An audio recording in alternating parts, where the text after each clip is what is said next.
y a le sentiment, chez les Américains et peut-être aussi en Europe, que Israël peut régler le problème tout seul. Je dis simplement que nous ne sommes pas en 1973 ou en 1967.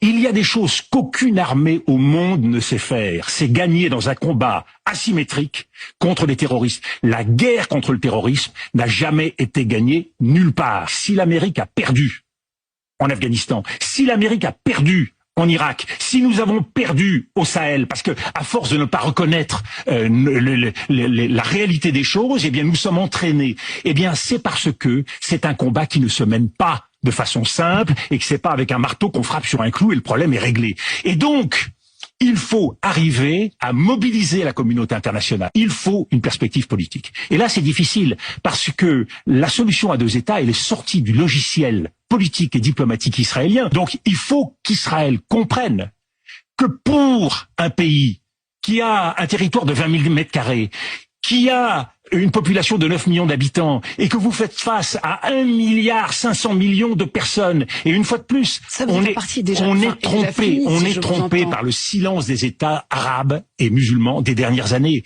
Mais les peuples n'ont jamais oublié que la cause palestinienne et l'injustice qui est faite aux Palestiniens était une source de mobilisation considérable. Prenons en compte cette situation, et je crois qu'il est essentiel, parce qu'il y a le sentiment, chez les Américains et peut-être aussi en Europe, que Israël peut régler le problème tout seul.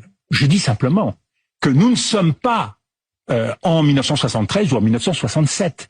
Il y a des choses